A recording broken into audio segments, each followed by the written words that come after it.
L'autobus s'est à peine arrêté que j'aperçois aussi le capitaine Cool Lawrence Gift, qui dépasse la foule par la dignité. Il se dirige posément, lui, pas comme un mouton ahuri, vers la station des cabs. Il y en avait encore pas mal aussi des cabs à l'époque dans Londres, des hauts perchés. Il débat son prix, je le sais, sa manie. Il veut conduire lui-même. Ça lui prend surtout quand il est bien saoul. À froid, bien entendu. Le cocher ne veut pas. C'est donc par Dorset, comme d'habitude. Autrefois, il était aux écuries chez lui, à Blockham Manor Dorset. Celui-ci ne marche pas. À Blockham Manor, le capitaine aimait à conduire lui-même les dames au clair de la lune, le long de la rivière Mérédil qui passait pendant plus de 10 miles au milieu des bruyères et des frênes, chez elle, chez lui. Tout cela n'est plus.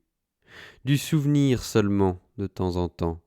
Tout est vendu, chevaux, voitures, cocher du capitaine. Il les loue à présent, à l'heure. J'ai pas le temps d'aller le saluer. Yorick m'assure qu'on m'attend à côté. Je veux pas tomber de but en blanc sur la compagnie. Minute, voici Lester. Au coin juste du comptoir aux huîtres, on se planque ensemble un peu. Vieille noisette, si tu chiques, je t'écrase. Je te passe dans l'égout, je te fais manger ta flûte. Mon gentil maître, je sens moins mauvais de la bouche que du derrière, mais je vous trouve bien insolent. Un vieux macro pue de toutes les manières, et je me demande ce qu'un égout pourrait encore faire de toi. Nous verrons, monseigneur, quand nous y serons. Regarde en face.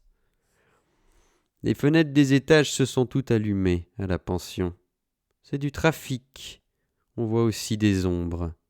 Ça monte et descend l'escalier. Mais le salon est éteint. J'approche encore.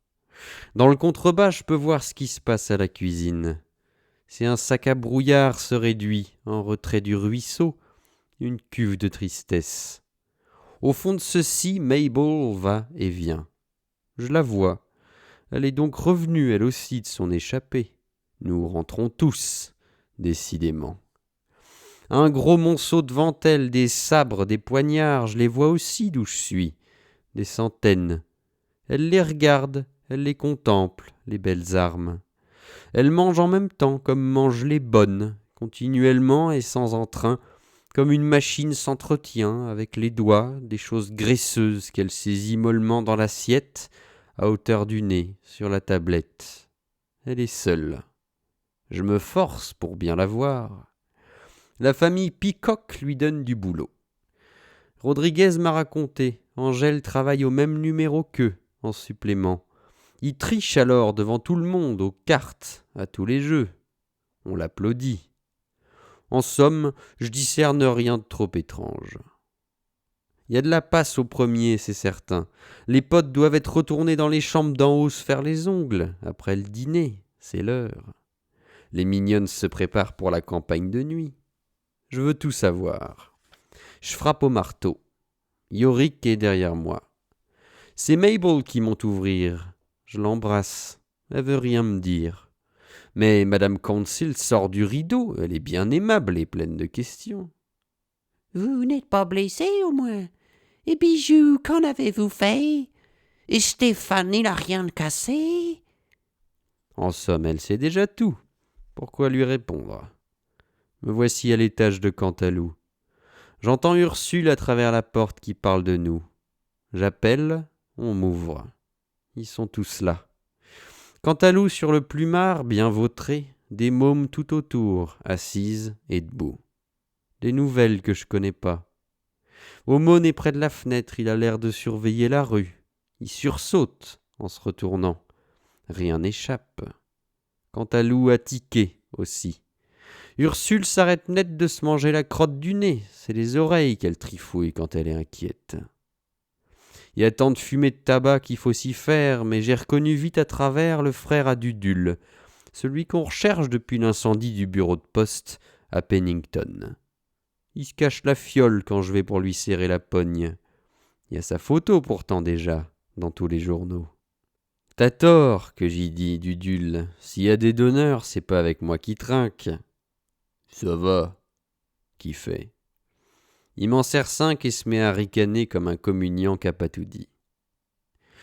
Le vieux Yorick, il en a levé 2, lui, des bureaux de poste. Ça l'excite, ce sujet-là.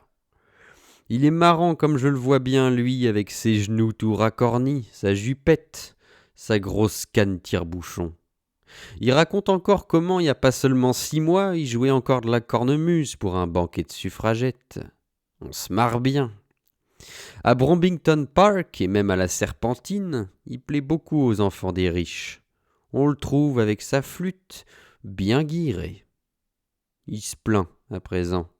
Il souffle avec peine. On lui donne une bouteille entière de cognac, il va s'accroupir sous le lavabo. On le réconforte. C'est le moment des contes.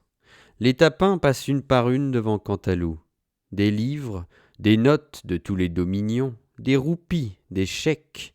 Elles sont bien contentes de tout ce qu'elles rapportent. Il fait la caisse pour le gros René aussi, pour ses 3 femmes.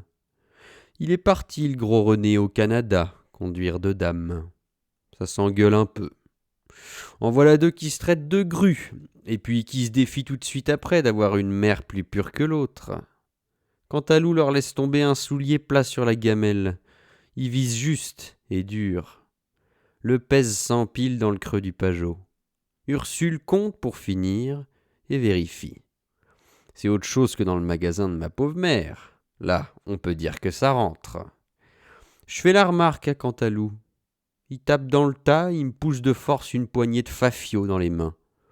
Je veux pas. Il insiste. Il va se froisser. Je les vois là en rangée, les tapins. Elle baie sous le gaz, en attendant. C'est cru. C'est des fromages blancs leur face avec des tifs qui leur retombent dans la pâte. C'est dégueulasse, même Cantalou il se marre en les regardant. Il leur dit même. Charogne que vous êtes, j'en ai marre d'être gentil avec vous, en voilà déjà 2 que je suis obligé de virer à cause de leur perte blanche. Vous pouvez donc pas vous laver le cul. Je vous l'ai pourtant dit, avec du permanganate et Ursule aussi. C'est pas ma faute quand même. Que fait Julienne, la petite blonde qui vient de caler des PTT. Voilà déjà 3 fois que j'avorte depuis le jour de l'an. Ah, c'est vrai, c'est vrai. Que fait Cantalou, radouci. Viens que je t'embrasse. La môme m'approche. C'est un baiser. C'est pas une vie, tiens, Ferdinand. Prends-en encore. Il me refile encore 3 livres. On peut pas dire qu'il est méchant. Tous les tapins, Ursule et moi, on chante une belle chanson en chœur alors. Yorick, à la flûte, nous accompagne de dessous le lavabo pour faire passer le moment pénible. Je sais que vous êtes jolie, que vos grands yeux pleins de douceur.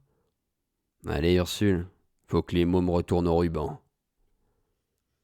La cachotière, la petite Léonie, elle avait planqué 3 livres encore, l'espiègle, dans sa jartelle, et 1 litre de Pernod d'avant-guerre dans son croupion.